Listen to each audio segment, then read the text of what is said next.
హెబ్రీలకు రాసిన పత్రిక 13 అధ్యాయాలు కలిగిన ఈ పత్రికను ఇప్పటికీ 22వ వారానికి మనం వచ్చాం, అంతే కదండి? Very good. 21 వారాలు మనం ముగించుకున్నాం. చాలా విషయాలు మనం మాట్లాడుకున్నాం 21 వారాల్లో. 10వ అధ్యాయం 18వ వచనం వరకు యూదులలోని వెనుకపడ్డానికి కావాల్సిన బలహీనకరమైన కారణాలన్నీ చూసుకుంటూ వచ్చాం. వారి కళ్ళ ముందు కనిపిస్తున్న కొన్ని మాయలను బట్టి, మంత్రాలను బట్టి, కొన్ని శరీర సంబంధమైన కార్యక్రమాలను బట్టి యేసు ప్రభువులో ఉండడం కంటే ఆ ఫలానా భక్తులోకి పోవడం మంచిది అనే అపోహ ఏర్పడింది వాళ్ళల్లో. ఆ అపోహ తప్పు అని నిర్ధారించుకుంటూ మీరు కళ్ళ ముందు చూస్తున్నది ఏది నిజం కాదు, అదంతా ఒక డాంబికమైన వాతావరణమే అని ఎంతో చక్కగా నిరూపించే ప్రయత్నం చేశాడు అపోస్తలుడైన పౌలు గారు.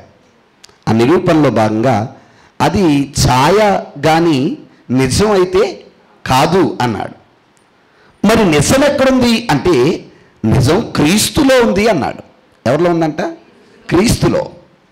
ఆ క్రీస్తులో ఉన్న నిజం నీకు అర్థం కావడానికి ఖచ్చితంగా ఇవన్నీ జరుగుతాయి అనే అవగాహన నీలో ఉండాలి. ఒక ప్రధాన యాజకుడు వస్తాడు, ఆయన నీ కొరకు నా కొరకు బలిగా అర్పించబడ్డాడు. అర్పించబడిన వ్యక్తి తెర లోపలికి వెళ్ళడానికి తన శరీరం ద్వారా ఒక మార్గాన్ని ఏర్పరిచాడు. ఇవన్నీ నీకు కనబడవు, కానీ నువ్వేం చేయాలి? నమ్మాలి. అలా నమ్మితేనే నీ ఆత్మ బాగుంటుంది అనే విశ్లేషణతో గత వారం మనం ముగించుకునే ప్రయత్నం చేశాను. ఒకసారి మరొకసారి 10వ అధ్యాయం 39వ వచనం చదువుదాం. అందరూ తీయండి. లాస్ట్గా మనం చదివిన వచనం 10వ అధ్యాయం 39వ వచనం. అయితే మనము నశింపచేయుటకు వెనుక తీయవారము కాము గాని ఆత్మను రక్షించాలి. ఏం రక్షించాలంట? మన టార్గెట్ అది. ప్రతి మనిషికి ఉన్న అల్టిమేట్ గోల్ ఏంటంటే నీ ఆత్మ రక్షణలోకి వెళ్ళాలి. ఏది రక్షించాలి? నేను చెప్పండి, నా ఆత్మను రక్షించాలి అనే తపన ఎంతమందికి ఉంది మనలో? సిగ్గుపడకండి, ఏమి ఇక్కడ సిగ్గుపడే చోటు కాదు అసలు ఇది. నా ఆత్మ రక్షించుకోవాలండి అనే తపన ఎంతమందికి ఉంది? ఎవరికి లేదా? మాట్లాడండి. పాస్టర్ గారికి ఉంది. చేతులెత్తాము. నేను చెయ్యెత్తమని అనలేదా? వెరీ గుడ్, క్షమించండి. నా ఆత్మను రక్షించుకోవాలి అనే తప్పని ఎంతమందిలో ఉంది? అందరికి వందనాలండి. Very good. మీ అందరికీ మంచి అద్భుతమైన టెక్నిక్ ఏంటంటే ఈరోజు చెప్పే వాక్యం కనుక మీరు జాగ్రత్తగా వింటే మీ ఆత్మ రక్షించబడిపోయినట్టే. నిజంగా. ఎందుకు ఈరోజు వాక్యానికి ఆత్మకు లింక్ ఏంటంటే చూడండి, ఆత్మను రక్షించాలంటే ఏం చేయాలన్నాడు చూడండి అక్కడ. ఆత్మను రక్షించుటకు విశ్వాసము కలిగిన వారమై ఉన్నాము. Very good. అంటే ఆత్మ రక్షించబడాలంటే ఏముండాలి? విశ్వాసం. విశ్వాసం లేకపోతే ఆత్మ రక్షణలోనికి వెళ్ళదు. నీ ఆత్మ రక్షించబడాలంటే, నీ ఆత్మ దేవుని చెంతకు రావాలంటే ఖచ్చితంగా మనలో ఏముండాలంట? విశ్వాసం. అది ఎలా ఉంటుంది? ఏం చేస్తుంది? అది ఎలా వస్తుంది? ఉంటే ఎలా తెలుస్తుంది? అసలు విశ్వాసం అంటే ఏంటి? ఇవన్నీ తెలియడానికి ఈరోజు భాగంలోనికి మనం ప్రవేశించాలి. Very good. ఇప్పుడు ఎన్ని భాగాలు మనం ముగించుకున్నాం? 21 భాగాల 16 భాగాలు. ఈరోజు ఎన్నో భాగం ఇది? 17వ భాగం. 17వ భాగంగా హెబ్రీ పత్రిక 11వ అధ్యాయం. హెబ్రీ పత్రిక 11వ అధ్యాయం మొదటి వచనం నుంచి 40వ వచనం వరకు రాసేసుకుందాం. చాలా వచనాలు ఉన్నాయి కదా? Very good. చదివేటప్పటికే మనకు గంట అయిపోద్ది, అయినా ట్రై చేద్దాం. హెబ్రీ పత్రిక 17వ భాగంలో ఉన్నాం, 22వ వారంలో ఉన్నాం. 17వ భాగంగా 11వ అధ్యాయం మొదటి వచనం నుంచి 11వ అధ్యాయం 40వ వచనం వరకు రాసుకుందాం. Very good. దీనికి ఒక టైటిల్ ఇద్దాం. ఏమని రాస్తారంటే విశ్వాస సంపూర్ణత అని రాయండి. టైటిల్ ఏంటి? విశ్వాస సంపూర్ణత అని రాయండి. ఓకే, రాశారండి? ఏ భాగం? మాట్లాడలేదు ఎవరు? 17వ భాగం. ఎన్నో వారం? 22వ వారం. ఎన్నో అధ్యాయం? 11వ అధ్యాయం. ఎన్ని వచనాలు ఉన్నాయి? 40 వచనాలు. టైటిల్ ఏం రాస్తాం? విశ్వాస సంపూర్ణత. విశ్వాస సంపూర్ణత అనే టైటిల్ కలిగిన ఈ భాగంలో 4 ప్రశ్నలు మనం చూడబోతున్నాం. ఎన్ని ప్రశ్నలు? 4. టక్క టక్క చెప్తాను, టక్క టక్క రాసేయండి. నెంబర్ 1, ఈ భాగంలో మనం చూడబోయే మొదటి ప్రశ్న ఏంటంటే, విశ్వాసం అంటే ఏంటి? రాయండి, అప్పుడే సమాధానం వద్దు, ప్రశ్నలు రాసేసుకుందాం. నెంబర్ 1, విశ్వాసం అంటే ఏంటి? నెంబర్ 2, రెండో ప్రశ్న, విశ్వాసం ఎలా వస్తుంది? అమ్మ ఎందుకు ఇన్ని భాగాలుగా అంటే మీకు అర్థం కావడానికి ఇదొక తపనంతే.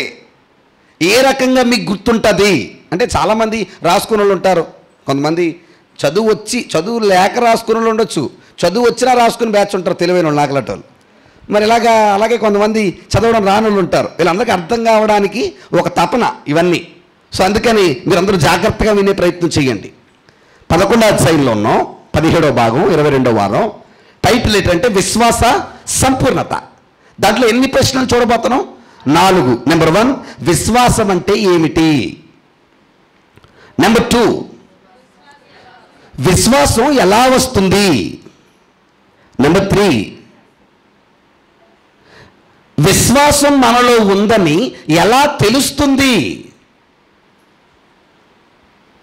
మూడోదేంటి? విశ్వాసం మనలో ఉందని ఎలా తెలుస్తుంది? నెంబర్ 4, విశ్వాస అంతిమ లక్ష్యం ఏమిటి? ఫైనల్ డెస్టినీ అన్నాడమ్మా. విశ్వాస అంతిమ లక్ష్యం ఏంటి? ఎన్ని ప్రశ్నలు చెప్పండి మీరు? 4. Very good. ఈ 4 ప్రశ్నలు మీకు సులువుగా అర్థం కావడానికి వినాలి మీరు. ఈ 11వ అధ్యాయాన్ని కూడా 4 భాగాలు నేను చేయబోతున్నాను. ఎన్ని భాగాలు? 4 భాగాలు. మొదటి భాగం 1వ వచనం నుండి 3వ వచనం వరకు. గబగబ రాసేయండి, వెళ్ళిపోదాం ఎక్స్ప్లెనేషన్లోకి. మొదటి భాగం 1వ వచనం నుండి 3వ భాగం వరకు, 3వ వచనం వరకు. రెండో భాగం 4వ వచనం నుండి 32వ వచనం వరకు. రెండో భాగం 4వ వచనం నుండి 32వ వచనం వరకు. మూడో భాగం 33 నుండి 39 వరకు. మీరు అలా డివైడ్ చేసుకోండి. హెబ్రీ పత్రిక 11వ అధ్యాయం చాలా క్లియర్గా మీ కళ్ళ ముందు ఉంటుంది. 3వ ఎక్కడి నుంచి ఎక్కడి వరకు? 33 నుండి 39 వరకు. 4వది క్షమించాలి, 3:38 వరకు. 4వది 39-40 వచనాలు. మూడో భాగం 33 నుండి 38 వరకు. 4 39-40 వచనాలు. 39-40 వచనాలు. ఓకే, ఎన్ని భాగాలు అయ్యాయి? 4. ఎక్కడి నుంచి ఎక్కడి వరకు? 1వ వచనం నుండి 3వ వచనం వరకు. 4 నుండి 32 వరకు. తర్వాత 33 నుండి 38 వరకు. తర్వాత 39 నుండి 40 వరకు. ఎన్ని భాగాలు? 4 భాగాలు. ఎన్ని ప్రశ్నలు? 4 ప్రశ్నలు. ఈ 4 ప్రశ్నలకి సమాధానాలే ఈ 4 భాగాలు. ఓకేనా? Very good. ఇంకా ఆలస్యం చేయకుండా స్టార్ట్ చేద్దాం. మొదటి ప్రశ్న ఏంటి? విశ్వాసం అంటే ఏంటి? వినాలందరూ కూడా. మొదటి ప్రశ్న ఏంటి? విశ్వాసం అంటే ఏంటి? ఈ ప్రశ్నకు రేస్ అవ్వడానికి మనం 11వ అధ్యాయం ఒక్కటే చూస్తే అసలు అర్థం కాదు. ఇప్పుడు దాకా నేర్చుకున్న 10 అధ్యాయాలు మనకు గుర్తుండాలి. ఎందుకు అసలు విశ్వాసం అనే టాపిక్ తీసుకొచ్చాడు అని అంటే, వాళ్ళ దృష్టిలో విశ్వాసానికి కలిగిన అర్థాన్ని మార్చేశారు. ఏంటంటే వినాలి మీరు. యేసు ప్రభులోంచి వాళ్ళు వెనక్కి ఎందుకు వెళ్ళిపోయారు? జస్ట్ క్లియర్గా మీరు అర్థం చేసుకోండి. వెనక్కి ఎందుకు వెళ్ళిపోయారంటే, వాళ్ళకి యేసు ప్రభులు ఉన్నప్పుడు తెలిసినవి ఏంటంటే ప్రార్థన, చెప్పండి, వాక్యం, అంతే కదా. ఇంకంతకు మించిన ఆడంబరాలు ఏమీ లేవు. కానీ వెనక్కి వెళ్తే కొన్ని కార్యక్రమాలు కనబడతాయి. యాజకుడని, ప్రధాన యాజకుడని, బలులని, అర్పణలని, అంటే కళ్ళకు కనిపించేవి కొన్ని సిస్టమ్స్ ఉన్నాయి. వినాలి అందరూ కూడా. యూదులకి కళ్ళకు కనిపించే కొన్ని సిస్టమ్స్ ఉన్నాయి. ఇక్కడ కళ్ళకు కనిపించే సిస్టమ్స్ ఏమీ లేవు. ఎక్కడ? యేసు ప్రభులో. ఆ మాట నీకు అర్థమవుతుందా లేదా? కొత్త నిబంధనలో సంఘంలో కళ్ళకు కనిపించే సిస్టమ్స్ ఏమీ లేవు. ఉన్నాయా? పోను ఇప్పుడు ఏమన్నా చెప్పండి. మీరు చెప్పేది, నేను చెప్పేది మీరు వినడమే. కళ్ళ ముందు ఏమీ లేదు, అంతా మీలోని నిరీక్షణే, అంతేనా కదా. కానీ పాత నిబంధనలు ఎలాగుందంటే చేసే పనులన్నీ కూడా ఇప్పుడు బలి పోవాలి, పాపం పోవాలి. ఎలా పోవాలి? మీకోసం ఒక అర్పణ అర్పించాలి. అది కళ్ళకు కనబడుతుందా? కనబడుతుంది. ఏ నిబంధనలో? ఇప్పుడు మీకు ఇంకా అర్థమయ్యే భాష చెప్తాను. కళ్ళకు కనపడడం వల్ల నమ్మకం వచ్చింది వాళ్ళకి. నా మాట మీకు అర్థం లేదా? ఎవడో ఒకడు వస్తున్నాడు, వచ్చినోడు వీళ్ళ పేరట ఒక దూడనో ఆవునో బలిస్తున్నాడు, ఒక గొర్రెల్లో పొట్టేల్లో బలిస్తున్నాడు. వీళ్ళు ఫీల్ అవుతున్నారు, మా పాపం ఏమైంది? పోయింది. ఈ నమ్మకం ఎలా ఏర్పడింది? వాళ్ళ కళ్ళకు కనపడటం వల్ల. మీరు కూడా చెప్పండి, కనిపించే దాన్ని నమ్ముతామా, కనబడని దాన్ని నమ్ముతామా? అబద్ధం ఆడకుండా చెప్పండి, అంతే కదా. ఇంకా గట్టిగా మాట్లాడితే కనబడని దాన్ని కూడా మనకి ఎందుకు అయ్యారు, ముందు కనిపించేదాన్ని కూడా చూడండి అంటాం. మనం గొప్పగా మాట్లాడతాం, కానీ మన నిరీక్షణ కూడా అదే. ఏంటి? కనిపించేదే నమ్మడం. ఇప్పుడు ఇశ్రాయేలీలు, యూదులు యేసు ప్రభువు నుంచి వెనక్కి వెళ్ళిపోయిన ముఖ్య కారణం ఏంటంటే అన్నాడు, అబ్బాయి మీలో విశ్వాసం లేదు అన్నాడు. ఎందుకు లేదయ్యంటే అంటున్నాడు, మీరు ఇప్పుడు దాకా నమ్మిందంతా కూడా మీకు కనిపించే వాటిని నమ్మారు. వేటిని? మరి విశ్వాసం అంటే కనిపించే వాటిని నమ్మడం కాదా? చెప్పాలి. విశ్వాసం అంటే కనిపించే వాటిని నమ్మడం కాదా? సాధారణంగా విశ్వాసం అనగానే మనం చెప్పే నిర్వచనం ఏంటంటే నమ్మకం అంటాం. కానీ విశ్వాసం అంటే నమ్మకం కాదు. మరి విశ్వాసం అంటే ఏంటి? ఇప్పుడు చదువుతున్న తీయనందరూ కూడా మొదటి వచనం, హెబ్రీ పత్రిక 11వ అధ్యాయం మొదటి వచనం. 11వ అధ్యాయం మొదటి వచనం. విశ్వాసమనున్నది. విశ్వాసం అంటే ఏమిటంటే మీరు నిరీక్షించారు కదా, నిరీక్షించిన వాటి యొక్క నిజస్వరూపమును. అదృశ్యమైనవంటే కనిపించేవా, కనబడినవా?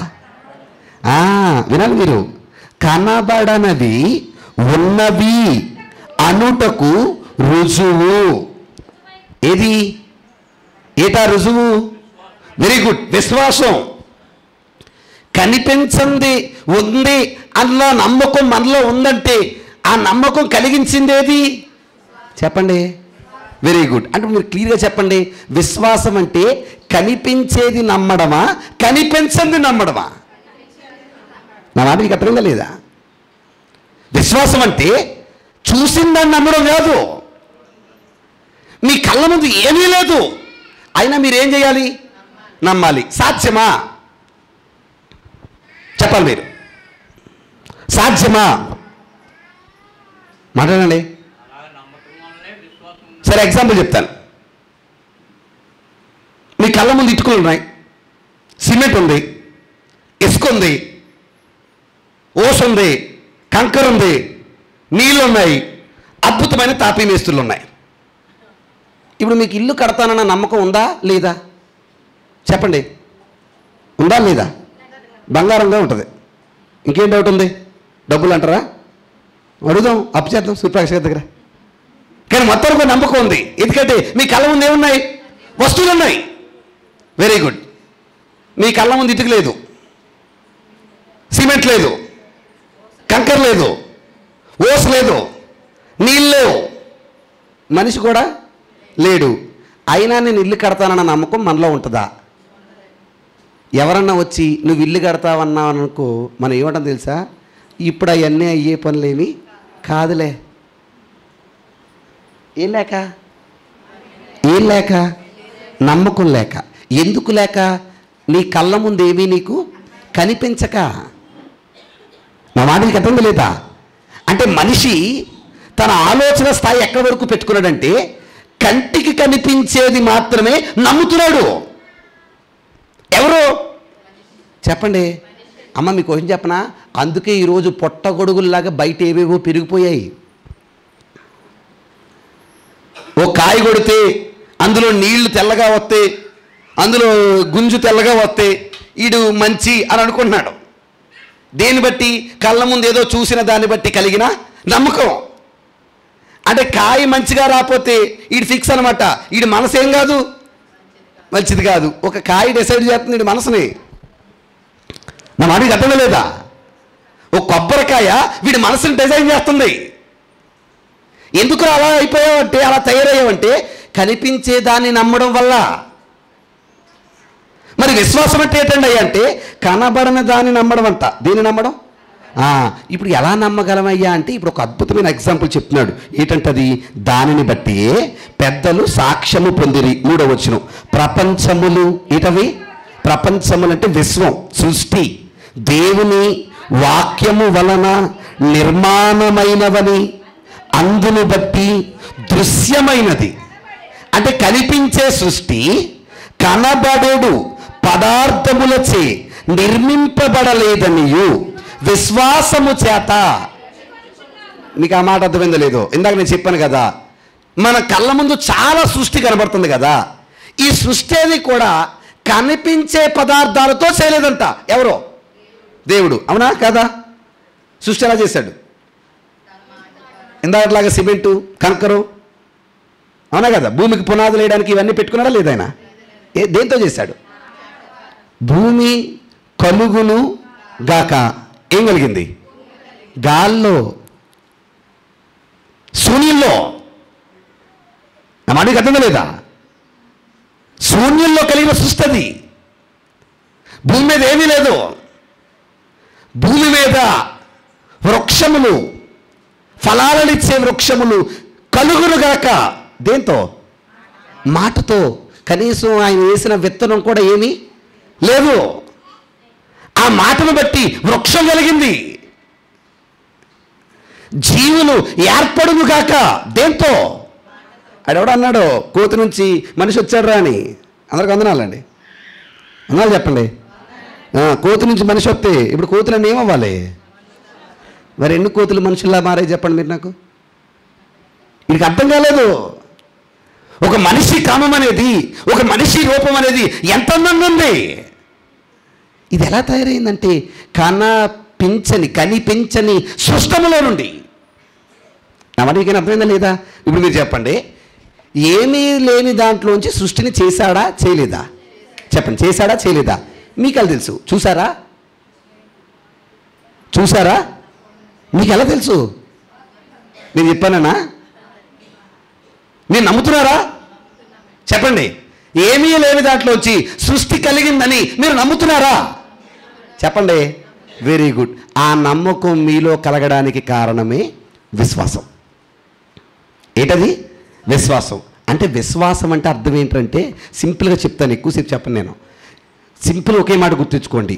కళ్ళ ముందున్నది నమ్మడం కాదు, కనిపించింది కూడా ఏం చేయాలి? నమ్మాలి. కనిపించింది నమ్మితేనే మనకేమున్నట్టు? విశ్వాసం ఉన్నట్టు. నా వాడికి అర్థం లేదా? ఫర్ సపోజ్ ఎగ్జాంపుల్ చెప్తాను. మీ జీవితంలో ఏమీ లేదు యేసు ప్రభువులోకి వచ్చినప్పుడు, కానీ ఖచ్చితంగా ఒక తారాస్థాయికి వెళ్తానన్న నమ్మకం మీలో ఉండాలి. ఉందా? చెప్పండి, ఉందా? ఖచ్చితంగా మనకేమో తెలుసా? రోజు రోజుకి నీరసం వస్తుంది తప్ప మనకేం రాదు, నమ్మకం రాదు. ఎందుకంటే ఏం బాధ్యతలు అయ్యారు, ఏం బరువులు అయ్యారు, అవునా? ఏం బాధలు అయ్యారు, ఏం గందరగోళాలు అయ్యారు. ఎందుకు వచ్చిందండి? ఎంత భక్తిగా ఉంటున్నాం కానీ మా జీవితాల్లో చూసిన అభివృద్ధి ఏమి? అలాంటి నీరసించే మనసు వచ్చిందంటే అర్థం ఏంటి చెప్పనా? నీలో ఏం కొదువైనట్టు? విశ్వాసం. నా మాటకి అర్థం లేదా? ఏం కొదువైనట్టు? విశ్వాసం. అంటే విశ్వాసం అంటే అర్థం ఏంటంటే మళ్ళీ చెప్పండి, చూసిన దాన్ని నమ్మడమా, చూడని దాన్ని నమ్మడమా? Very good. చూడని దాన్ని నమ్మడమే విశ్వాసం. రాయండి ఆ మాట అందరూ కూడా. విశ్వాసం అంటే కనిపించని దానిని నమ్మడం. అదేంటో చెప్దాం అవన్నీ ముందుకి. జస్ట్ ఆ నిర్వచనాన్ని అలా మనసులో పెట్టుకోండి. హెబ్రీ పత్రికలో ఉన్న 11వ అధ్యాయం 1 నుంచి 3 వచనాలు మనం చదువుకున్నాం. అక్కడ ఒక నిర్వచనం కనబడుతుంది. ఏంటా నిర్వచనం అంటే విశ్వాసం అంటే ఏంటి? ఏంట్రా విశ్వాసం అంటే కనిపించని దానిని నమ్మడం. దేని నమ్మడం చెప్పండి మీరు. దేని నమ్మడం? Very good. ఆ కనిపించింది ఏంటో చూద్దాం ముందుకి. నెంబర్ 1, ఇది మొదటి ప్రశ్నకు ఆన్సర్. ఏంటి ప్రశ్న? విశ్వాసం అంటే ఏంటి చెప్పండి ఇప్పుడు మీరు. నమ్మడం కాదు, కనిపించని దానిని నమ్మడం. అదే ఏంటి? విశ్వాసం.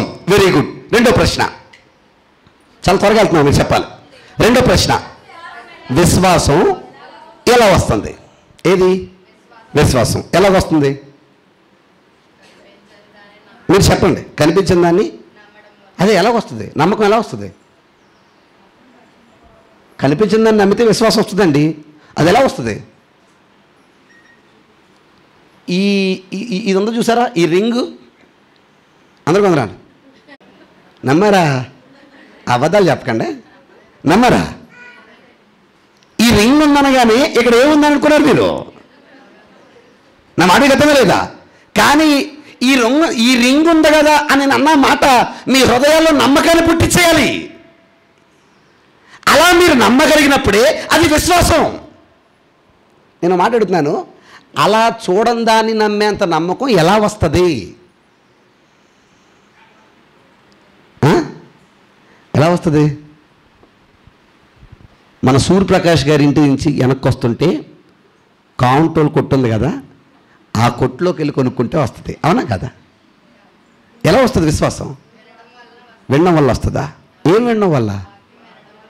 Very good. అందరికి వందనాలండి. మళ్ళా చెప్తున్నాను, ఇప్పుడు చెప్పింది మనకు అర్థమైతేనే మనలోకి విశ్వాసం వస్తుంది. ఇది ఏంటంట, అది ఎలా వస్తుందంట? ఇప్పుడు ఎన్నో భాగంలో ఉన్నాం? రెండో భాగం. ఎక్కడి నుంచి ఎక్కడి వరకు? 4 నుంచి 32 వరకు. Very good. దరిదాపుల్లో ఈ 4 నుంచి 32 వచనాల్లో 17కు మించిన భక్తుల జాబితా ఉంది. 17 మందికి మించిన భక్తుల జాబితా. ఎంతమందికి? 17 మందికి మించి. ముందు పేర్లు చెప్తాను, నోట్ చేయండి, మీకు తెలిసిన చరిత్రలే. నెంబర్ 1, 4వ వచనంలో హేబేలు కనబడుతున్నాడా?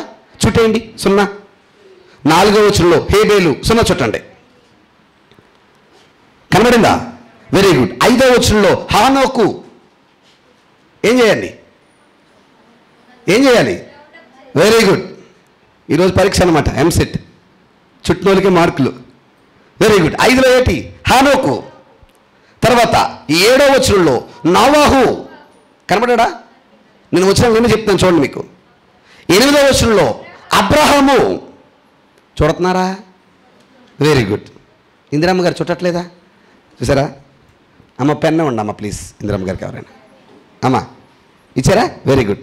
మళ్ళీ చెప్తున్నాను. 4వ వచనంలో హేబేలు, 5వ వచనంలో హానోకు, 7వ వచనంలో నోవాహు, 8వ వచనంలో అబ్రహాము. కనబడారా? Very good. తర్వాత 9వ వచనంలో ఇస్సాకు, ఆయన పక్కనే యాకోబు. కనబడ్డారా? 2. 11వ వచనంలో షారాయి. కనిపించిందా? Very good. 21వ వచనంలో యోసేపు. ఎవరు? యోసేపు. మళ్ళీ అడుగుతున్నాను అమ్మా, నాకు తెలియక అడుగుతున్నాను, హేబేలు చరిత్ర తెలుసా? మాట్లాడండి. Very good. ఏంటి? చంపేశాడా? ఏమిచ్చాడు? శ్రేష్టమైనవి ఇచ్చాడు. ఎవరు? హేబేలు. తర్వాత హానోకు చరిత్ర తెలుసా? దేవునితో పాటు నడిచాడు. నోవాహు చరిత్ర తెలుసా? ఏం కట్టాడు? Very good. అబ్రహాం గారి గొడవ తెలుసా? Very good. ఇస్సాకు యాకోబు గారి గురించి తెలుసా? అందుకే పేర్లు రాసుకుని అంటున్నాను నేను. ఓకేనా? తర్వాత శారమ్మ గారి కోసం తెలుసా? Very good. యోసేపు గారి కోసం తెలుసు. 23వ వచనంలో మోషే. ఎవరు? మోషే. 23వ వచనంలో మోషే తల్లిదండ్రులు. కనబడిందా? వాళ్ళు విశ్వాస వీరులే. ఓకే. 28వ వచనంలో ఇశ్రాయేలీలు కనబడిందా? 28వ వచనంలో ఇశ్రాయేలీలు లెక్క పెడదామా? మంగత్తల్లు లెక్క పెడదామా? ఎన్ని రాసామో, ఎన్ని చుట్టామో? Very good. ఇశ్రాయేల్ దాకా వచ్చారు కదా, రాసి మొత్తానికి రాసేయండి. 31వ వచనంలో రాహాబు, 31వ వచనంలో రాహాబు, 32వ వచనంలో గిద్యోను, బారాకు, సంసోను, యెఫ్తా, దావీదు, సమూయేలు, ఈటీసీ. ఈటీసీ అంటే వెరీ గుడ్. చదువుదామా? సోనాల్ చుట్టి లెక్క పెడదాం. హేబేలు 1, హానోకు 2, నావాహు 3, అబ్రహం 4, ఇస్సాకు 5, యాకోబు 6, షారా 7, యోసేపు 8, మోషే 9, మోషే తల్లిదండ్రులు 10, ఇశ్రాయేలీలు 11, రాహాబు 12, గిద్యోను 13, బారాకు 14, సంసోను 15, యెఫ్తా 16, దావీదు 17, సమూయేలు 18, ఈటీసీ. అంటే ఇంకా ఉన్నారు అన్నాడు. అక్కడ రాయడానికి ఖాళీ లేదంట. Very good. దరిదాపుల్లో 18కి పైబడిన విశ్వాస వీరుల చరిత్ర ఉంది. ఎక్కడి నుండి? 4వ వచనం నుండి అమ్మా 32వ వచనం వరకు. అమ్మా అందరికీ వందనాలు. నా వైపు చూడండి. ఇప్పుడు మనం దరిదాపుల్లో 18 పైబడి పేర్లు చెప్పాం కదా. ఈ విశ్వాస వీరుల చరిత్ర అంతా మీకు తెలుసా తెలీదా? ఆల్మోస్ట్ అందరికీ తెలుసు. అందరికి వందనాలు. మన రెండో ప్రశ్న ఏంటి? విశ్వాసం ఎలా వస్తుంది? మొదటి ప్రశ్న ఏంటి? విశ్వాసం అంటే ఏమిటి? ఏంటి విశ్వాసం? కనిపించని దానిని నమ్మడమే విశ్వాసం. రెండో ప్రశ్న ఏంటి? విశ్వాసం ఎలా వస్తుంది? విశ్వాసం ఎలా వస్తుంది అని మీరు అడిగితే, ఇప్పుడు 4 నుండి 32 వరకు ఎంతమంది భక్తుల చరిత్ర అయితే మీరు చూసారో ఆ చరిత్రను మీరందరూ నేర్చుకోవడం వల్ల వస్తుంది. నా మాట ఏమైనా అర్థమైందా లేదా? విశ్వాసం ఎలా వస్తుంది? విశ్వాసం ఎలా వస్తుంది? రాయినమాట. విశ్వాస వీరుల చరిత్ర నేర్చుకోవడం వల్ల వస్తుంది. రాసారన్నమాట. ఎగ్జాంపుల్ చెప్తాను, మీరు జస్ట్ రాయండి. విశ్వాసం ఎలా వస్తుంది? విశ్వాస వీరుల చరిత్ర నేర్చుకోవడం వల్ల వస్తుంది. ప్రాక్టికల్గా చూద్దాం. ప్రాక్టికల్గా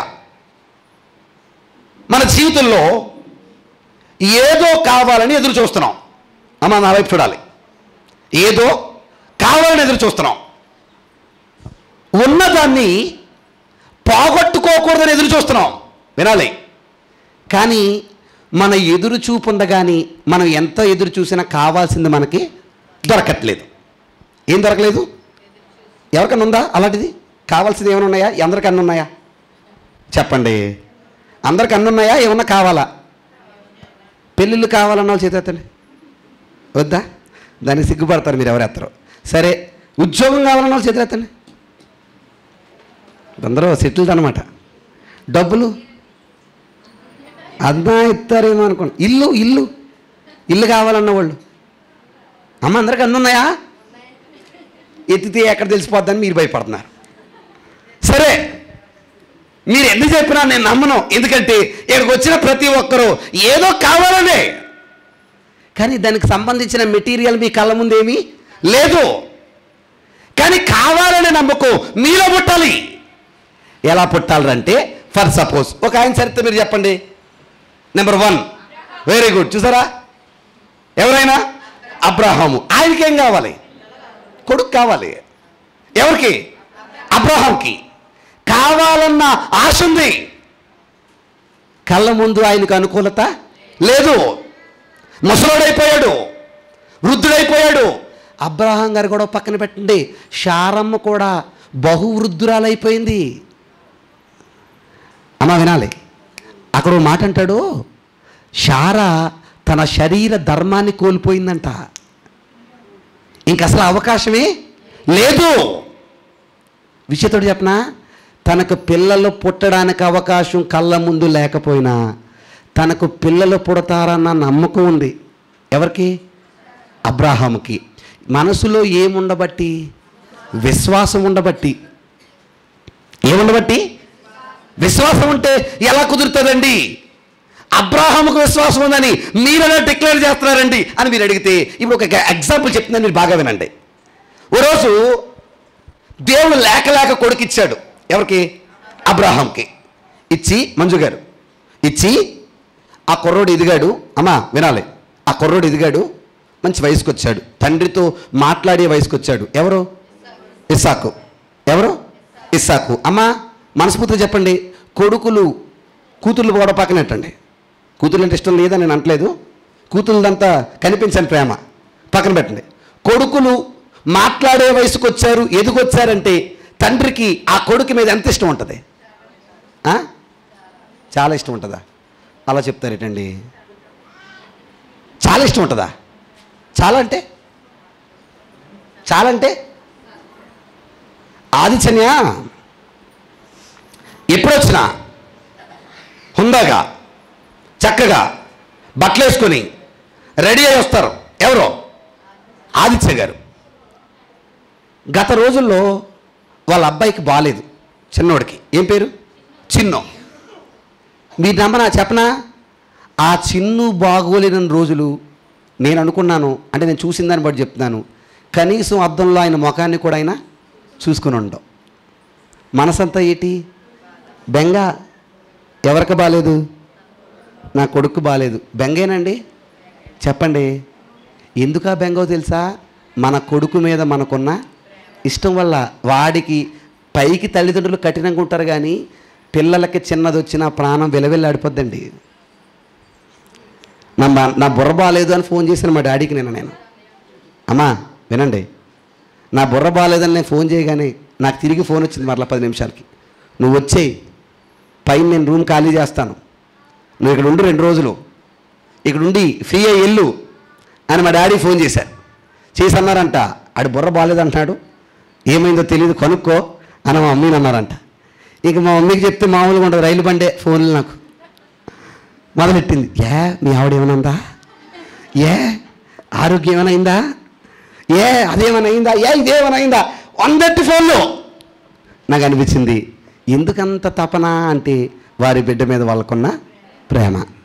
అమ్మా నిజం చెప్పండి, అంత ప్రేమించుకుంటాం కదా పిల్లల్ని. అమ్మా వినాలి, అంత ప్రేమించుకుంటాం కదా పిల్లల్ని.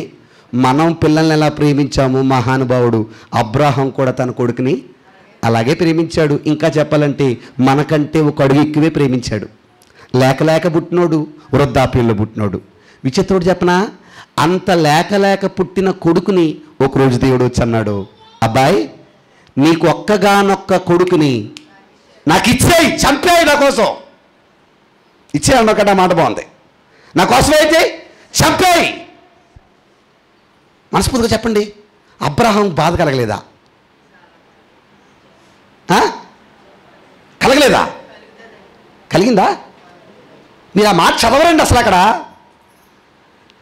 అబ్రాహాము ఆ మాట వినగానే మిక్కిలి ఏడ్చెను రసడా. కలగలేదా? కానీ కలిగి ఉంటుందా? మీకు మాట చెప్పనా, ఒక కొండ చూపించాడు, పట్టుకెళ్ళి కొండ మీద బలిచ్చాయి నీ కొడుకుని అన్నాడు. దేని మీద చెప్పండి అమ్మా?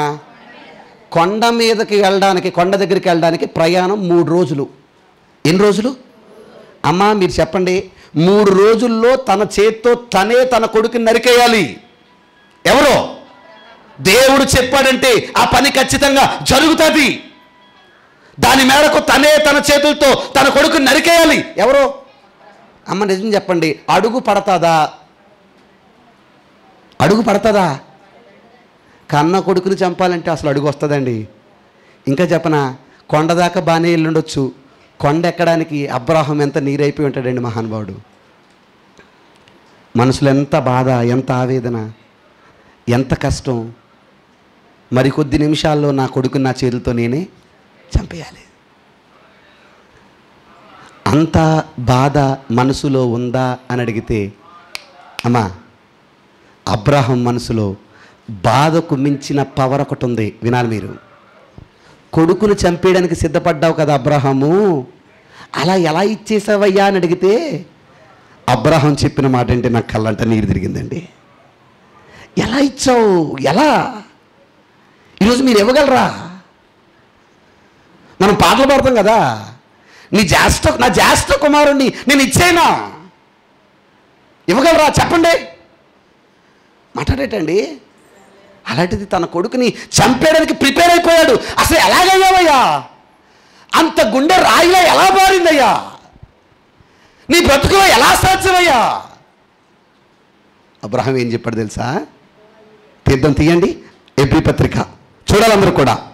17వ అధ్యాయం 11వ అధ్యాయం 17వ వచనం చదువుతాం. 17వ వచనం నుంచి అబ్రహాము శోధింపబడి, ఆ మాట పట్టుకోండి అమ్మా. ఏం చేయబడ్డాడంట? ఎవరో శోధిస్తా? ఎవరో శోధిస్తా? దేవుడా? సాతానా? శోధన ఎక్కడా? మనసులో. ఏంటి కలిగిన శోధన? ఎవరు చంపేయాలి? అమ్మ చెప్పండి అమ్మా. అంటే బాధపడ్డా బంగారు తల్లు? అక్కడ రాయకపోయేటప్పటికి కొడుకునిమ్మన్నాడో పట్టుకెళ్ళేసేసాడని చెబుతాం మనం.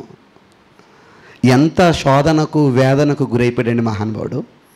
ఎవరు? అబ్రహాం. మరి ఎలా ఇచ్చాడంట? శోధింపబడి విశ్వాసమును బట్టి. అబ్బా, ఆ మాట పట్టుకోండి. దేన్ని బట్టి? బలివ్వడానికి నీకు గుండె ధైర్యం ఎక్కడదయ్యా అంటే అబ్రహాం అన్నాడు, నాకేముంది? విశ్వాసం. ఏముంది చెప్పండి? ఏముంది? Very good. ఏ విశ్వాసం ఉంది? కొడుకుని చంపేడుల్లో అబ్రహాముకు పుట్టిన విశ్వాసం ఏంటి?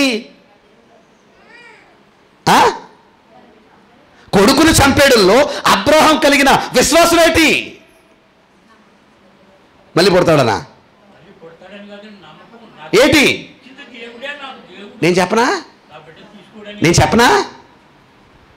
ఈ కొడుకును చంపకముందు దేవుడు మాట అన్నాడంట. ఎవరితో?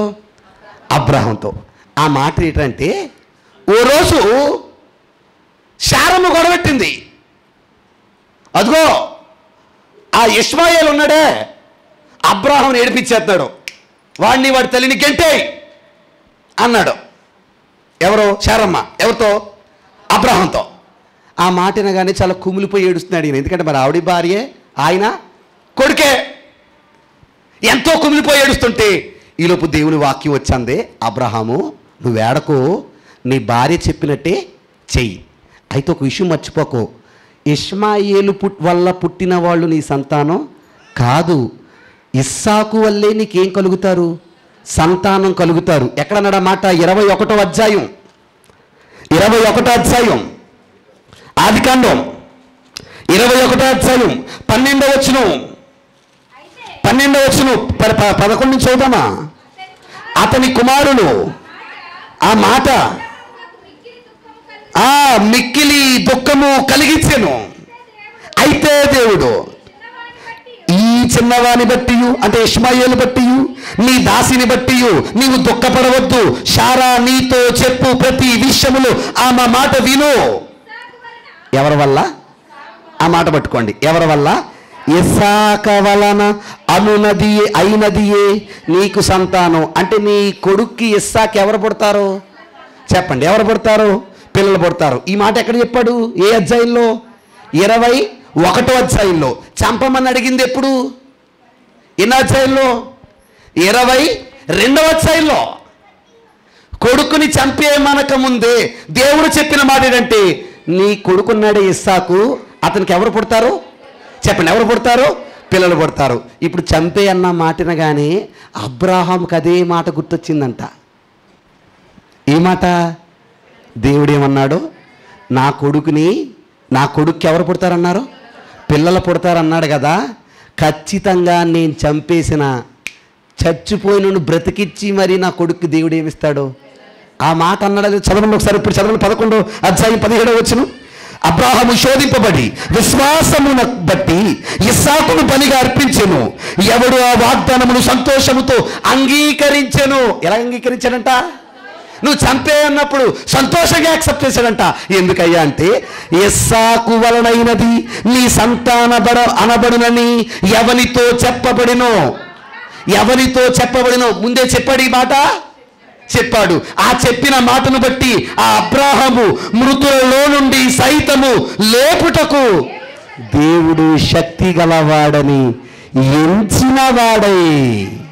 ఎంచినవాడై ఎతికి ఏటా వెనుక నా కొడుక్కి దేవుడు ఎవరు పుడతారన్నాడు. ఇప్పుడు నన్ను చంపేయమన్నా చచ్చిపోయినోండి లేపైనా నా కొడుక్కి దేవుడు ఎవరిని పుట్టిస్తాడు? కళ్ళ ముందు సీన్ లేదు, కళ్ళ ముందు పాజిబిలిటీ లేదు, మనసులో ఏముంది? నమ్మకం. అమ్మ మాట్లాడుతున్నాను, కళ్ళ ముందు ఏమీ లేని దాన్ని బట్టి అన్నీ పొందుకున్న అబ్రాహామును చూసి నీ జీవితంలో నువ్వు పొందుకుంటావన్న విశ్వాసం నీకు కలగలేదా? చెప్పండి, కలగలేదా? లేని దాన్ని ఇచ్చే సామర్థ్యం ఉన్న దేవుడు అని క్లియర్గా అబ్రాహామును బట్టి అర్థమవుతుంటే, నీ బ్రతుకులో నీ కళ్ళ ముందు ఏమీ లేకపోయినా నీ బ్రతుకును ఆయన మార్చగలన్న ఆశ లేదా? చెప్పండి, లేదా? నిజం చెప్పనా? లేదా అని నేను అడిగితే, వినండి అయ్యా, ఉంది అన్న భ్రమలో ఉంటున్నామండి మనం. ప్రతి చిన్నదానికి లేదు కాబట్టే బలహీనమైపోతున్నాం కాదా? ఎదురుకుండా అప్పులు అనుకోండి. మీ నమ్మకం ఏంటి? నా దగ్గర డబ్బులు లేవు, వచ్చే దారి లేదు, నేనేం కట్టాలి? అప్పు కట్టాలి. కట్టలేక ఆ బాధను ఎదుర్కోలేక ఏం చేయాలో తెలియక ప్రాణాలు తీసుకున్న వాళ్ళు ఎందరో ఉన్నారు. ఎందుకు చచ్చిపోయాడు అంటే అంటున్నారు, జీవితంలో ముందుకెళ్ళే ధైర్యం ఆయనకి లేదండి. మీకు మాట చెప్పనా? అవకాశం లేని పరిస్థితుల్లో కొడుకునే ఇచ్చిన దేవుడు, చంపేసినోళ్ళు కూడా బ్రతికించగలడం అనుకునే దేవుడు, నేనా బ్రతుకుల్లో ఉన్న చిన్నపాటి సమస్యలను తీర్చలేడా? చెప్పండి, తీర్చగలడు అన్న నమ్మకం నీలో నాలో ఉండాలంటే మనకి ఏముండాలో తెలుసా? విశ్వాసం ఉండాలి. అది ఉండాలంటే ఈ చరిత్రలు మనకు బాగా తెలియాలి. మాట అర్థమవుతుందా లేదా? వస్తుందా నమ్మకం? అమ్మా మాట చెప్పనా, నువ్వు నిజంగా నమ్మితే ఖచ్చితంగా పుడుతుందండి, ఖచ్చితంగా పుడుద్ది. ప్రతీ నెల మీరు నమ్మండి నమ్మకపోండి, నేను డ్రామా కట్టేది ఏమీ లేదు. నా జీవితం ఒక తెరిచిన పుస్తకం, కుటుంబానికి ఏంటి, సంఘానికి ఏంటి. ప్రతీ నెల 1వ తారీఖు నుంచి 7వ తారీఖు లోపు నేను కట్టాల్సిన ఈఎంఐలు 75,000 ప్రతీ నెల. ఇచ్చేతోడు చెప్పనా, ప్రతీ నెలాఖరు అంటే 28, 29, 30 తారీఖుల్లో నా జేబీలో ఉండేది 0. నా జేబీలో ఉండేది 0 అండి, ఒట్టిగా చెప్తున్నాను, 0.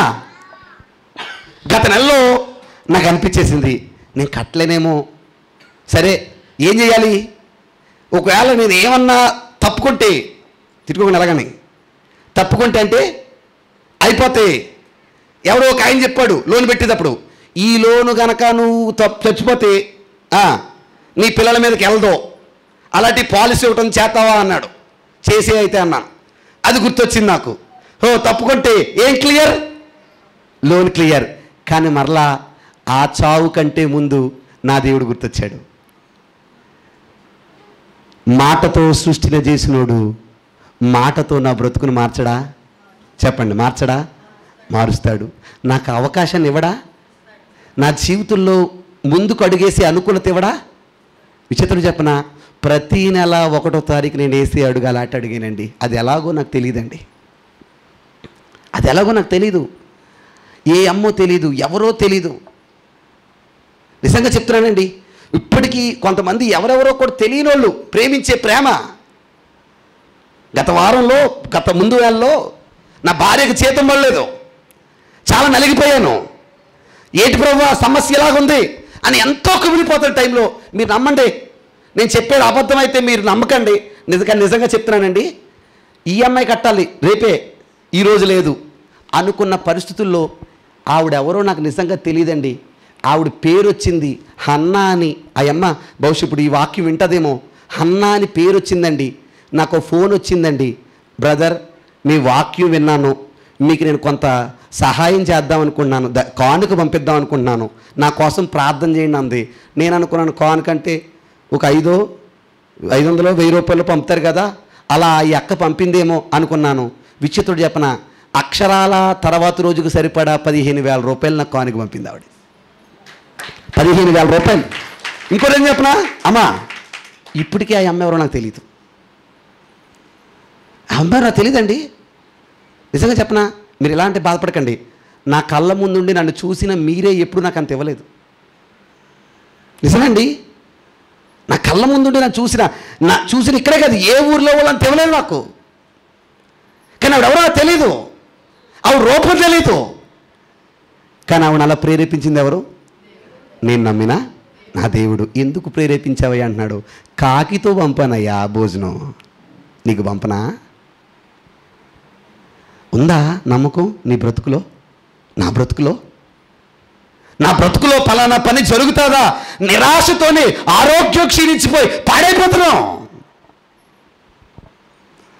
కానీ నా బ్రతుకులో ఎందరో పట్ల మేలు చేసిన దేవుడు నా బ్రతుకులో కూడా చేయగల నమ్మకం మనకుందా? అలా ఉండాలంటే ఈ చరిత్రలన్నీ మనకు బాగా తెలియాలి. చెప్పండి, వినడం వల్ల విశ్వాసం వస్తుందా? చెప్పండి, వస్తుందా?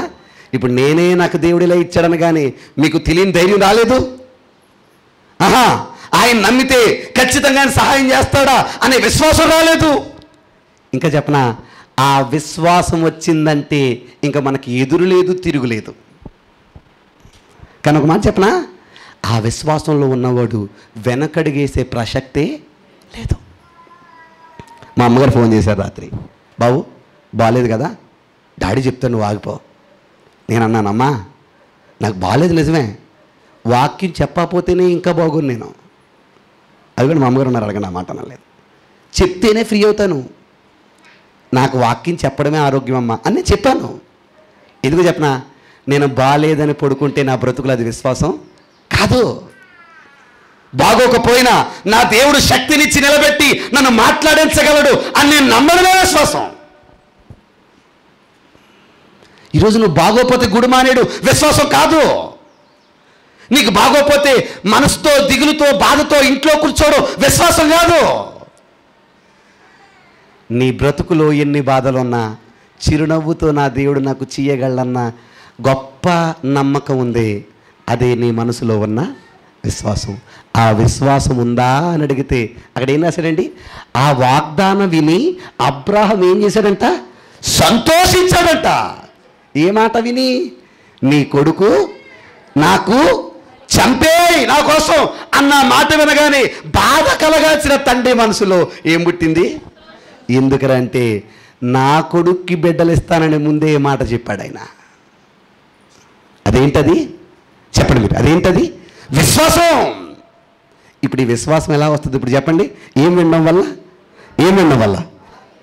విశ్వాసుల చరిత్ర వినడం వల్ల. ఇవన్నీ చాలామంది ఏం చేస్తున్నారు తెలుసా, ఇవన్నీ చెప్పకుండా చరిత్ర మనకి ఎందుకండి, సంఘంలో చరిత్రతో పని లేదండి అని ఒకడు, పాత నిబంధనే వద్దని ఇంకొకడు. మరి పాత నిబంధన చింపేద్దాం. మళ్ళీ చెడుతున్నారు, పాత నిబంధన చింపేస్తే కొత్త నిబంధనలో విశ్వాసం ఉంటుందా? ఏది? ఇంపాసిబుల్, అసాధ్యం. కొత్త నిబంధన సంఘములో నీకు నాకు విశ్వాసం పుట్టాలంటే పాత నిబంధనలోని భక్తుల చరిత్రలే సాధ్యం. అదేం లేదా? ఓకే, సెకండ్ క్వశ్చన్ ఏంటది? విశ్వాసం ఎలా వస్తుంది? ఎలాగా? ఇప్పుడు చెప్పండి. విశ్వాసుల చరిత్రలు వినడం వల్ల. ఏం వినడం వల్ల? వెరీ గుడ్, టైం అయిపోయింది, నాకు అర్థమైపోయింది, ముగించేస్తాను. క్వశ్చన్ నెంబర్ 3 ఏంటి? విశ్వాసం మనలో ఉందని ఎలా తెలుస్తుంది? ఇప్పుడు చెప్పాను కదా, ఎలా తెలుస్తుంది? మనకున్న ఎంత పెద్దదైనా ఎదిరించగలం అనే దమ్ము మనకు వచ్చిందంటే మీరు ఫిక్స్ అవ్వండి. ఏమున్నట్టు చెప్పండి, ఏమున్నట్టు? Very good. విశ్వాసం అంటే ఏమైనా చేయగలమా? చెప్పాలి. విశ్వాసం అంటే ఉషమ్మ గారు ఏమైనా చేయగలవా? ఇప్పుడు చదవండి 33వ వచనం నుంచి 33వ వచనం నుంచి వారు ఏం జయించారు? వాళ్ళ విశ్వాసం ఉండి రాజ్యాలు జయిస్తే వీర్రాజు గారు విశ్వాసంతో నీ బ్రతుకును నువ్వు జయించలేవా? విశ్వాసంలో నీ బలహీనతను నువ్వు జయించలేవా? చెప్పండి. జయించగలము అని చెప్పండి. అందరూ కూడా చెప్పండి. జయించలేమా? ఏముంటే? విశ్వాసం ఉంటే. చదవా, వారు విశ్వాసముతో రాజ్యాలు జయించారు, నీతి కార్యాలు జరిగాయి. ఏముంటే? మన బ్రతుకుల్లో జరగవా? చెప్పండి. జరుగుతాయి. తర్వాత వాగ్దానములు పొందారు, మనం పొందలేమా? పొందుతాం. తర్వాత సింహాల నోళ్ళే మూసారా? ఒక ఆయన పేరు చెప్పండి. నోరు మూసేసింది ఆ సింహం. మనమైతే బయట చచ్చిపోతాం, బోను బయట. ఎందుకు చచ్చిపోతానంటే మనకేం లేక. ఆడెవడాడు పేరు? ఆడు కాదు, ఆడికి మించినోడు వచ్చిన never ever we don't have fear. మన మంత్రి, రాష్ట్ర మంత్రి, ప్రధానమంత్రి పేరు చెప్పను, మించినోడు వచ్చినా నీకు నాకేముండదు. ఎందుకో తెలుసా? నా దేవుడు సింహం నోరే మూయించినోడు, నువ్వెంతరా అనుకోవాలి మనం. పిచ్చి కుక్క నీ ముందు వాగితే నువ్వు బాధపడాల్సిన అవసరం లేదు. నీ దేవుడు కుక్కల నోరు మూయించినోడు కాదురా బాబు, సింహాలని నోరు మదపకుండా చేసినాడు. అది నీకు ఎలా సాధ్యం అంటే నీలో ఉన్న విశ్వాసం. చూడండి, ఒక విశ్వాసంతో ఎన్ని పనులు చేయొచ్చో. ఏం చేశారంట? సింహపు నోళ్ళు మోయించారు, అగ్ని బలములు చల్లార్చారు, ఖడ్గదారులు తప్పించుకున్నారు.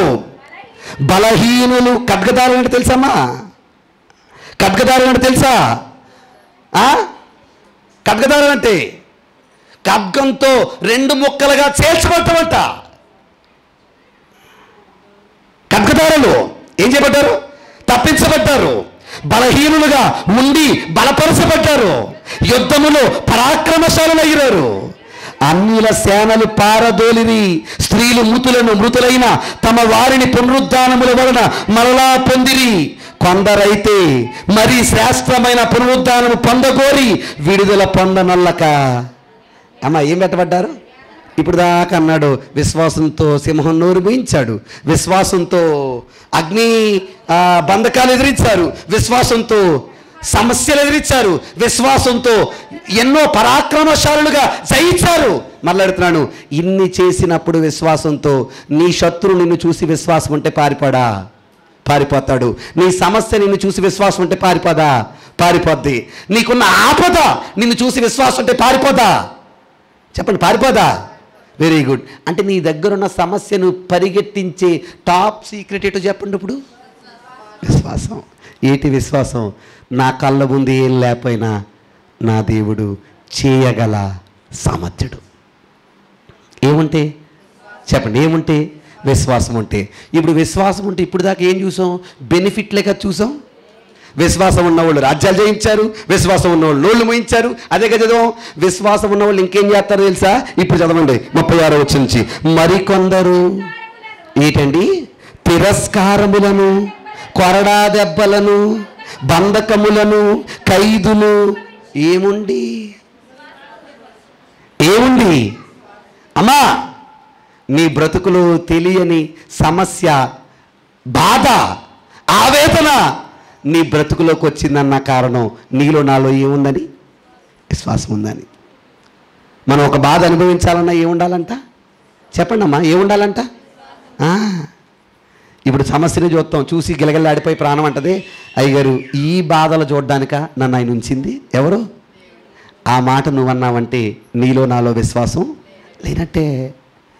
మనకొచ్చే బాధలే ఉన్నాయండి, చిన్న బాధలు మనకొచ్చే బాధలే ఉన్నాయి. వాళ్ళు ఏం పడ్డారు తెలుసా?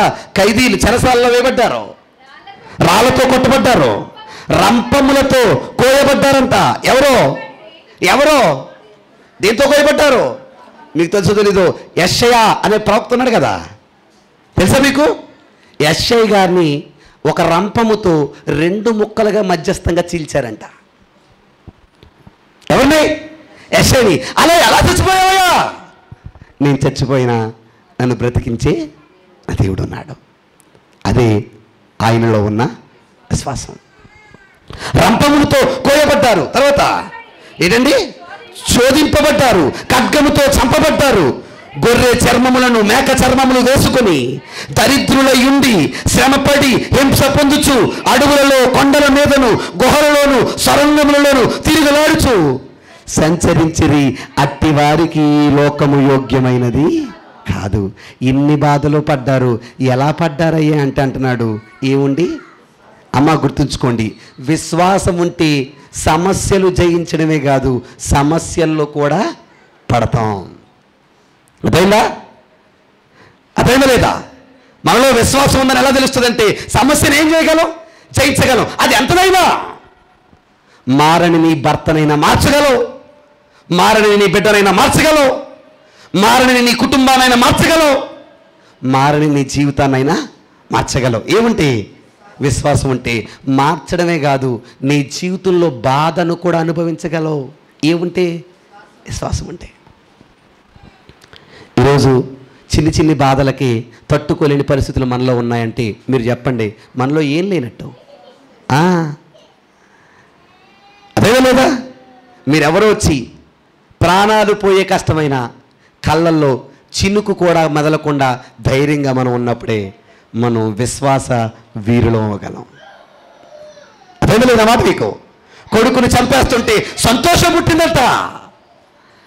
ఆ ధైర్యం, ఆ సామర్థ్యం, ఆ యథార్థమైన శక్తి నీలో నాలో కలిగినప్పుడే నువ్వు నేనేమవగలం? విశ్వాసులు అవ్వగలం. అంతేగాని చిన్న చినుకులకి చిన్న తుప్పర్లకి బెదిరిపోయే వాళ్ళు విశ్వాసులు కాదు. అదేమో లేదా? అంటే మీరు చెప్పండి, విశ్వాసం మనలో ఉందని ఎలా తెలుస్తుందంటే మనం ఎదిరించే సమస్యలను బట్టి మనకేం తెలుస్తుంది? చెప్పండి, ఏం తెలుస్తుంది? విశ్వాసం ఉందని తెలుస్తుంది. సమస్యను ఎదిరించే దమ్ము నీకు నాకు లేదా? ఫిక్స్ అయిపో, నీలో నాలో విశ్వాసం లేదు. అర్థమైందా లేదా? Very good. ఎన్నో ప్రశ్న ఇది? విన్న ప్రశ్న. 3వ ప్రశ్న. ఏ పత్రిక? హెబ్రీ పత్రిక 11వ అధ్యాయాన్ని అలా అట్టిపండు తక్కువ వచ్చినట్టు మీ మనసులో పెడేస్తున్నాను నేను. మొదటి 3 వచనాలు విశ్వాసం అంటే ఏమిటి? 4 నుంచి 32 ఆ విశ్వాసం రావాలంటే ఏం వినాలి? విశ్వాసుల చరిత్ర వినాలి. 33 నుంచి 38 విశ్వాసం అంటే, విశ్వాసం ఉందని ఎలా తెలుస్తుందంటే ఏ సమస్యనైనా మనం ఎదిరించే శక్తిని పొందుకున్నప్పుడు మనలో ఏమన్నట్టు? విశ్వాసం ఉన్నట్టు. ఇంతకీ విశ్వాసం దేనికి అసలా? కంప్లీట్ డెస్టినేషన్ ఏంటి? 4వ ప్రశ్న. అసలు విశ్వాసం దేనికోసం ఉండాలి? మన విశ్వాసం ఏంటి చెప్పనా? ఏదో వస్తుందని, మోటేస్తుందని, ఏదో కలుగుతుందని విశ్వాసం. వీళ్ళ ప్రాణాలు ఇచ్చే అంత విశ్వాసం వీరిలో ఎందుకు వచ్చిందని అంటే అంతిమ లక్ష్యం ఏంటంటే ఇప్పుడు చెప్తున్న చదవనందరూ కూడా హెబ్రీ పత్రిక 11వ అధ్యాయం 39-40 వచనాలు. వీరందరూ తమ విశ్వాసము ద్వారా సాక్ష్యము పొందిన వారైనను మనము లేకుండా సంపూర్ణులు కాకుండా నిమిత్తము దేవుడు మన కొరకు మరి శ్రేష్టమైన దానిని ముందుగా సిద్ధపరిచెను గనుక వీరు వాగ్దాన ఫలమును అనుభవింపలేదు. అంటే మరీ శ్రేష్టమైనది పొందుకోవడమే విశ్వాస అంతిమ లక్ష్యం. ఏటా మరి శ్రేష్టమైంది? మీరు చెప్పండి. Very good. అంటే విశ్వాసం అంటే ఏం కలుగుతుందని నమ్మకం. నాకు పరలోకం వస్తుంది. విశ్వాసం అంతిమ లక్ష్యం ఏంటంటే నేను పరలోకాన్ని పొందుకుంటాను. అమ్మా, ముగింపు మాటలో ఒక మాట అడిగి చెప్తాను. నేను పరలోకాన్ని ఖచ్చితంగా పొందుకుంటానండి అన్న నమ్మకం ఎంతమందికి ఉంది? నమ్మకం అందరికి వందనాలు. దేవుడు మీ బలహీనమైన విశ్వాసాలకి బలాన్ని ఇచ్చునుగాక. బాధపడకండి ఇలానని. నీ జీవితంలో ఆ దమ్ముంటేనే ముందుకు వస్తుంది జీవితం. లేకపోతే గాడాల్లోనే, ఈ పేటలోనే ఇక్కడే ఆగిపోతాం. నువ్వు గాఢాల్లో ఉండవలసినోడు కాదు, ఇక్కడ ఆగిపోయవలసినోడు కాదు, ప్రపంచాలను జయించగలవాడు. అలా జయించాలంటే నీలో నాలో ఏముండాలి? విశ్వాసం ఉండాలి. దేవుడు చోట అన్నాడు కదా, విశ్వాసం ఉంటేనంట ఇదిగో ఈ కొండ పట్టుకెళ్ళి సముద్రంలో పడంటే పడుతుందంట. పడుతుందా? చెప్పండి, అవుతుందా? ఎస్ అవుతుంది. ఇదిగో పలానా పన్ను చెయ్యి అని చెప్పగానే అవుతుందంట. అవుతుందా? అవుతుంది. ఏముంటే చెప్పండి అమ్మా, ఏముంటే? విశ్వాసం ఉంటే. అంటే దాని అర్థం ఏంటంటే విశ్వాసం ఉంటేనే అమ్మా ఆయన గాడాలేనా? నా వైపు చూడండి, మీరు అంతగా మాట్లాడతారండి, నాన్నగారు మాట్లాడతారు. విశ్వాసం ఉంటేనే మన బ్రతుకుల్లో మనం ఏమైనా సాధించగలం. ఇప్పుడు చెప్పండి, అసలు విశ్వాసం ఎందుకు ఉండాలి? ఏం పొందుకోవడానికి? ముందు అది పెంచుకోవాలి మనం. మాట అర్థమే లేదా? పరలోకం వెళ్తామనే విశ్వాసం పెరిగితేనే జీవితంలో ఏం జరిగినా పెద్ద బాధ ఏమి పడం. జీవితం దగ్గరే, ఇల్లు దగ్గరే, పెళ్లి దగ్గరే, పిల్లల దగ్గరే, కుటుంబం దగ్గరే, బాధల దగ్గరే, కష్టాల దగ్గరే జీవితం విశ్వాసం ఆగిపోయిందంటే పరలోకాన్ని పొందుకునేంత స్థాయి విశ్వాసానికి రాదు. అదే విశ్వాస అంతిమ లక్ష్యం. ఏం పొందుకుంటామని చెప్పండి, ఏం పొందుకుంటామని టక్క అడుగుతాను, చెప్పేయండి సమాధానాలు. నెంబర్ 1, విశ్వాసం అంటే ఏంటి? కనిపించిన దానిని నమ్మడం. నెంబర్ 2, ఎలా వస్తుంది? విశ్వాస వీరుల చరిత్ర వినడం వల్ల. నెంబర్ 3, ఉందని ఎలా తెలుస్తుంది? ఎంత పెద్దదైనా మనం ఎదిరించగలిగినప్పుడు. నెంబర్ 4, విశ్వాసం అంతిమ లక్ష్యం ఏం పొందుకోవడం? పరలోకం పొందుకోవడం. అది విశ్వాస సంపూర్ణత. ఏ సంపూర్ణత? అమ్మ మూసేశాను, బైబిల్ మూసేశాను, టైం అయిపోయింది. ఇప్పుడు మిమ్మల్ని మాట్లాడుతున్నాను. ఒక్కసారి మన హృదయాన్ని పరీక్షించుకోండి. మనలో నిజంగా విశ్వాసం ఉందా? చెప్పండి, ఉందా? ఉంది అని మీరు ఫిక్స్ అయితే ఇక నుంచి మీ కళ్ళ ముందున్నది ఎంత పెద్ద బాధ అయినా మీరేం పడక్కర్లేదు, భయపడక్కర్లేదు. ఎందుకు చెప్పనా? నీ కళ్ళ ముందు ఏమీ లేకపోయినా నీ బాధను తీర్చే దొమ్మె ఎవరికి ఉంది? అది అర్థం లేదా? సో ఖచ్చితంగా నీ బ్రతుకులో ఏది చెయ్యాలో, ఏది జరగాలి, మళ్ళీ చెప్తాను, నువ్వు అనుకుంది కాదు. చాలామంది ఇది ఒక తప్పుడు ఆలోచన. వీళ్ళు కొన్ని అనేసుకొని దేవుడి దగ్గరకు వచ్చి ఉద్దేశి ప్రభుత్వం చేసే ఎందుకు చేసేస్తాడు? నువ్వు అనుకుంది చేయడానికి లేడైనా.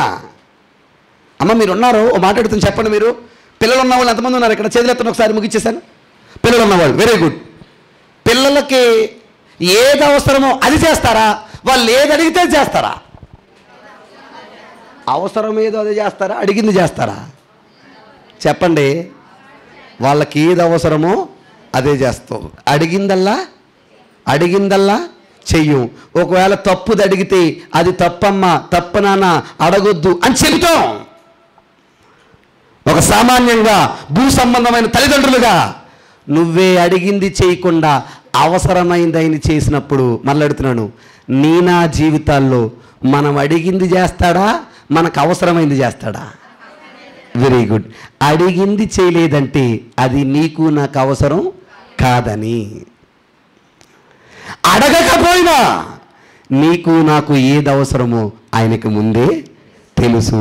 ఆయన చేస్తాడు అని నమ్ముకొని నీలో నాలో ఉన్నప్పుడే మనం ఏం కలిగి ఉన్నట్టు? విశ్వాసం కలిగి ఉన్నట్టు. దేవుని బిడ్డలారా, ఒక్కసారి ఆ విశ్వాస లోపం వల్లే ఆత్మ పాడైపోతుందంట, ఆత్మ చెదిరిపోతుందంట. ఎందుకంటే దానికి ఒక హోప్ ఇవ్వలేకపోతున్నాం మనం, దానికి ఒక అష్యూరెన్స్, ఒక షూరిటీ ఇవ్వలేకపోతున్నాం. నువ్వు భయపడక ఆత్మ, నీకు రక్షణ ఉంది అనే గొప్ప మాట ఇవ్వలేకపోతున్నావు ఆత్మకి. అందుకే ఆత్మ పలు రకాల ఆలోచనలతో నలుగుతున్న వాతావరణం ఏర్పడుతుంది. ఈ ఆత్మకు స్థిరత్వం ఉండాలంటే క్రైస్తవ జీవితంలో ఉండాలి తెలుసా? విశ్వాసం. ఆ విశ్వాసం మనలో ఉందో లేదో పరీక్షించుకుని, ఒకవేళ లేకపోతే నీ కళ్ళ ముందు ఖాళీ పేపర్ ఉన్నా అందులో ఏదైనా చేసే సామర్థ్యమైన దేవుడు మనకున్నాడు అని నమ్మి ఆ ఆయన భక్తుల విశ్వాసుల జాబితా నుంచి ఆ విషయాన్ని నేర్చుకుని ఎన్నొచ్చినా ఎదుర్కొని పరలోకం కొరకు నిలబడమే అసలైన విశ్వాసం. ఆ విశ్వాసం మీకు, నాకు, మనకు, మనందరికీ సంపూర్తిగా, సంపూర్ణముగా ఆయన దయచేయునుగాక.